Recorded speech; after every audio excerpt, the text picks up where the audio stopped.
things strange, unexpected, mysterious, but not to be denied. Join me now and take one step beyond. Around the lives of all great men, history weaves romantic and colorful stories.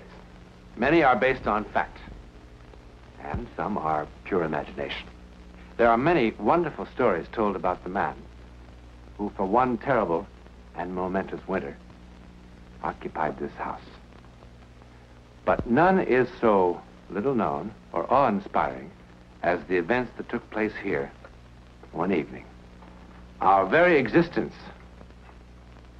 as well as our future, is largely dependent on that remarkable night of decision. Sure, Gypsy. We'll all die sooner or later. But what about those supply wagons from Easton? Do they bring in good salt pork to fill our bellies? Fresh clothes to put on our backs?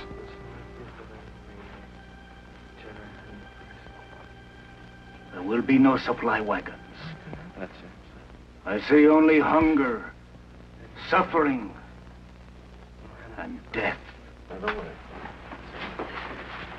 I see quite a bit of suffering for you too, Gypsy. We were told to stay out of camp. You and your rag-tailed friends with your tales of doom. Be careful, boys. Careful! They'll be coming at us through those trees. Run, take cover! Take cover! Oh, Molly. That's all right. I'll be back before spring thaws. What'll they do to him? The whip. Valley Forge, December 1777. The winter of despair was just beginning.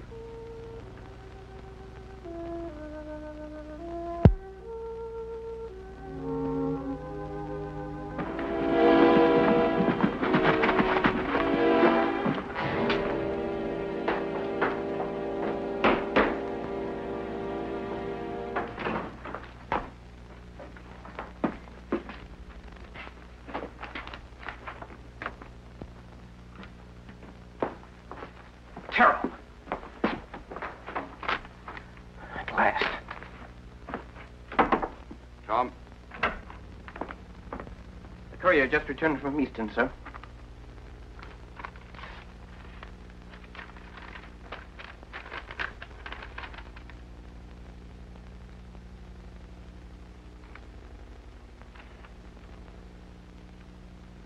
Was there something else, Lieutenant? Oh, no. No, sir.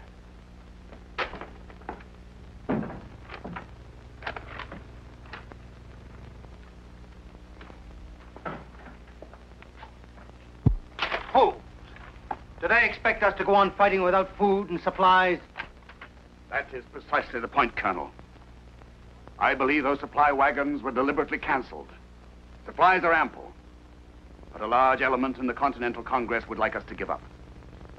This is a form of persuasion. Persuasion?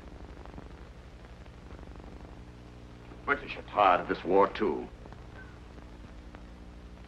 Congress has been contacted by agents of the British with an offer that grants every one of our demands. Everything except independence. And is Congress ready to settle for that? A good many gentlemen in the Congress are. In the face of it, sir, why do you go on? Are you ready to give up, Colonel?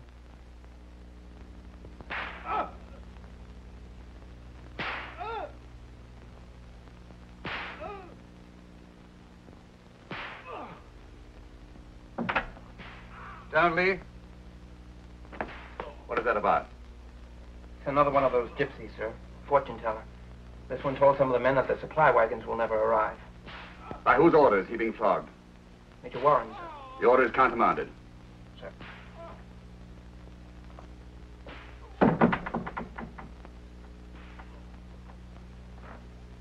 Certainly you don't put any credence in that sort of thing, Danforth. Well, no, sir, but... He could have learned about those wagons in 100 different ways.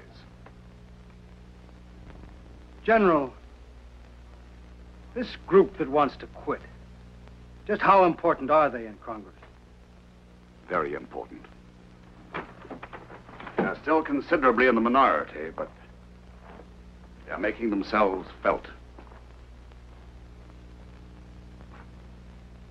They even asked me for support. You? Well, you refused, of course. Oh, yes, I refused.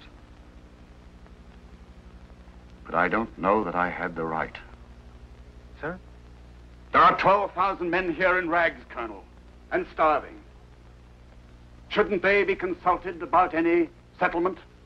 500 of them die every month of disease and privation. There is little glory or satisfaction in that kind of death.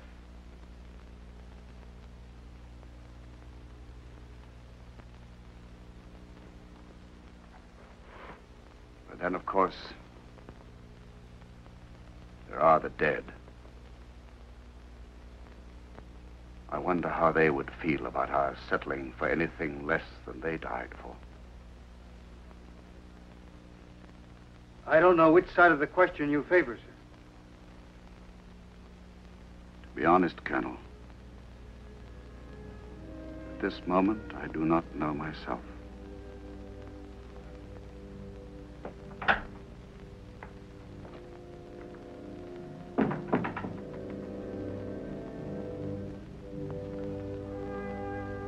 I do not know myself.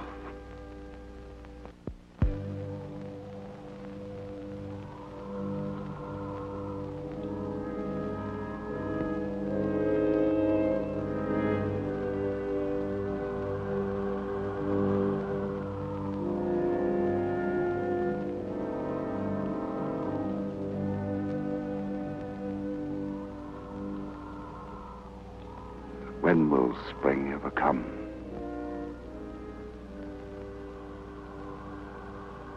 Oh, God, do I have the right to decide the fate of so many, of so much? Help me. Help me.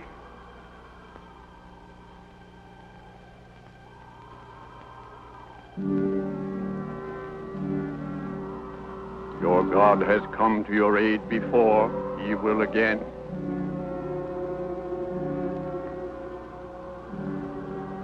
I am Otumkas, chief of Shawnee.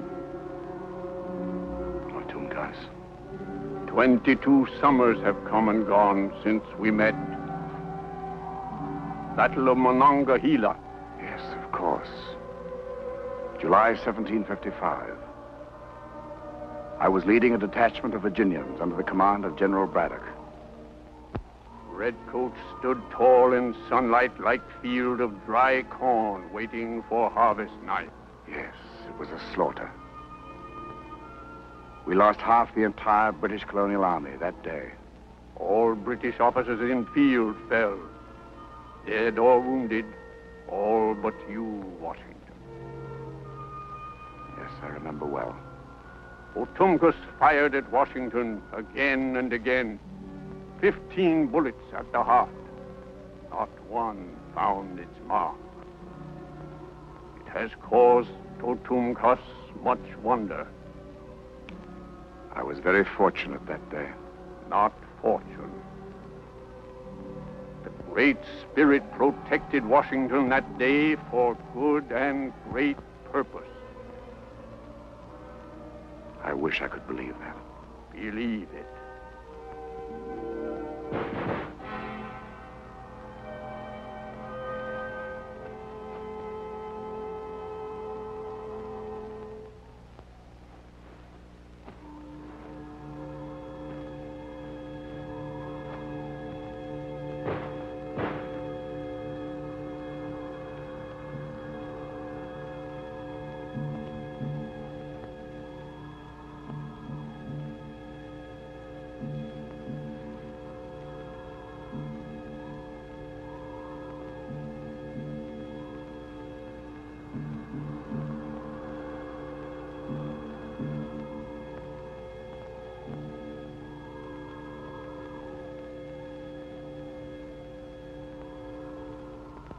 We're going back to our farms where we can be of some good to somebody. You will be shot down before you can get 100 yards. Maybe, but it's better than slow starvation for a lost cause. We're going home, General. We found out the gypsy was right about those supply wagons, too. We're going home. I go. Go. If we have sunk to the level of animals, turning one upon another, then perhaps our cause is already lost. They're coming through the trees. Hold.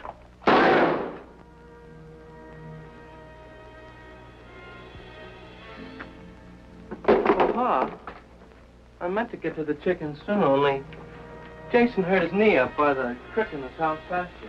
I'll get to it sooner tomorrow.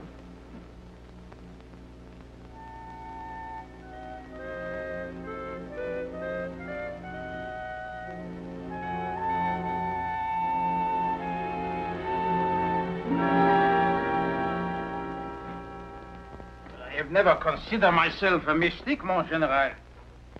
But I can find no ready explanation for what impressed that Indian so profoundly. What they said about that battle was all the truth, was it not? Oh, my dear Lafayette, he must have been just a creation in my own troubled mind. He must have been. There were no footprints in the snow. And Otumkas is supposed to have died in his own village 2 years ago. And what if he did? What if he did? That bullet hole in your cloak would be proof of his belief in your invulnerability. His belief? A man dead 2 years? We're talking nonsense. An hallucination caused by remembering an impressive day in my youth. How many battles have you been in, mon général? Oh, scores, perhaps hundreds. Eh bien. How many times have you been wounded? Never. Oh, this has been a day of madness. First me, then you. The gypsy's predictions. Visit from a dead Indian. Yet. And yet, I can remember very well the words I wrote in a letter to my brother after that battle. I said, by the all-powerful dispensations of Providence, I have been protected beyond all human possibility and expectation. Beyond all human possibility. I agree. My dear Lafayette, you are an incurable romantic. Mon général, I am a Frenchman. But why should Providence choose me for favors? Well, that you will have to ask Providence. But as for what, as Otumka or his spectre inferred, perhaps it was for this particular time and this particular place. To have the stubbornness to continue against the most impossible obstacles? Or to find the courage to give up while there's still something left, still something to be gained? When I face the facts with a cold eye, I know, and you do too, that if the British persevere, we shall eventually be crushed by sheer weight of numbers and a bottomless exchequer. Unless your nation enters the war. And that is a fact. And can you promise me that France will come to our aid? I cannot promise that. But I have every hope that... Every hope? What is your latest information? If it's the same as mine, all indications are to the contrary. At the moment, yes. But... This dispatch just arrived, sir.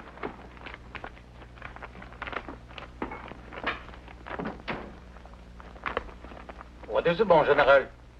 A short letter from Major Williams of General Gates's staff.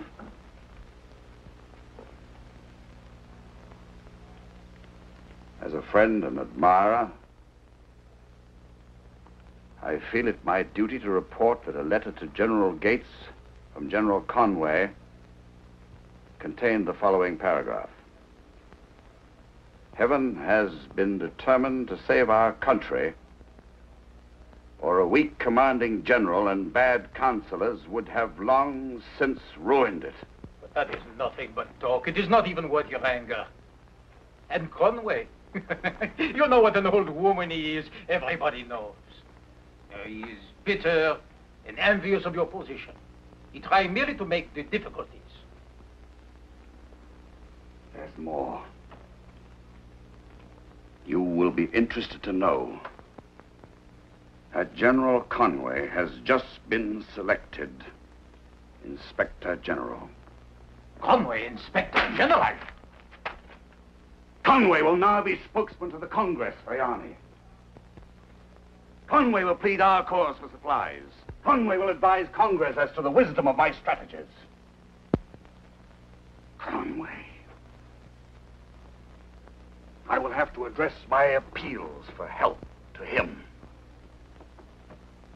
Well, they've made their message plain enough. I accept their wish for a stronger commanding general. No.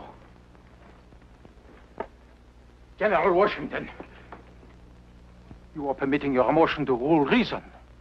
You have become a symbol of the revolution. If you turn your back on it now, it will spell nothing but disaster. I am not responsible for the image others create of me.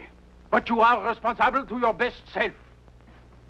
General Washington, my friend, please do not act in haste and anger.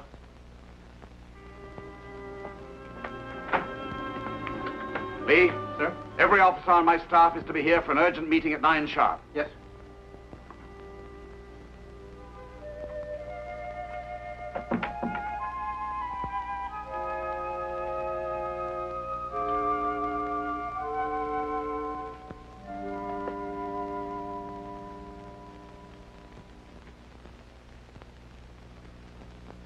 This is not merely pique. No. I think you are very tired. Tired of fighting the Congress, the intrigues, inequities.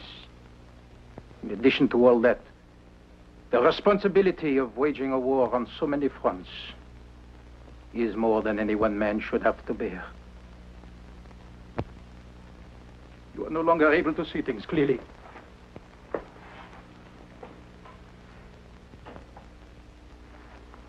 General Washington, I regret this more than I can say, but I realize that once you have made a decision, it is hopeless to try and dissuade you.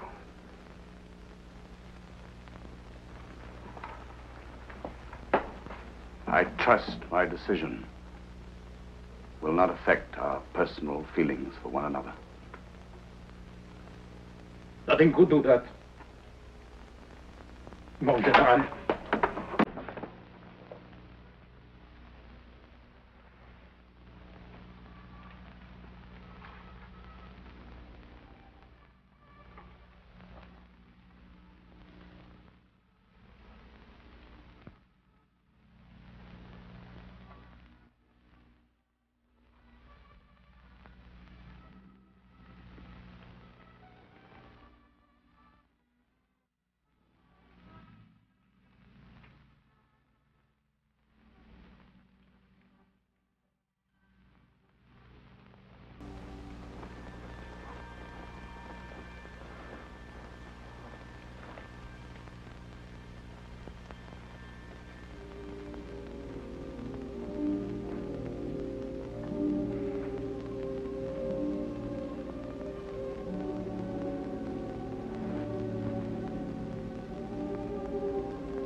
Principally a matter of discipline, as I see it. Thousands of men wanted to desert weeks ago. Anyway, I can't say I blame the old fox for quitting. If I were the richest man in the colonies and had a beautiful farm where I could take Good evening, gentlemen.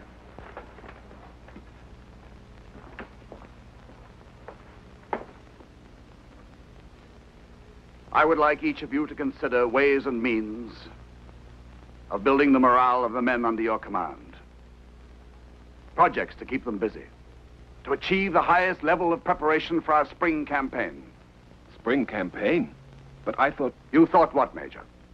Well, I assumed that your plans were... that is, I assumed that your mood was... Pardon me, sir, but we are despairing of the future. If you know something, if you are free to tell us the basis of this sudden optimism, some news about the French, perhaps. News of a victory in the north. There is no news, Colonel, good or bad. We must make our own good news. But I can say, I am now confident that this war will end in our favor. And with complete victory. Victory? But surely, General... The meeting is adjourned, gentlemen.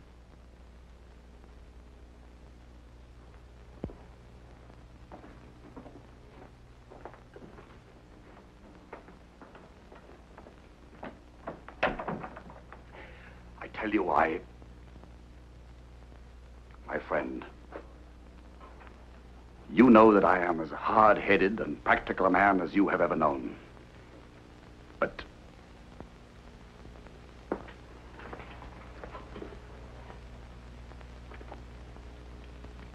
I was sitting here like this. I put back my head and closed my eyes. But it wasn't just a dream. Because when I opened them, it was still there. I saw our nation victorious. I saw it grow in size and power to become the major force for good on this earth. I saw it.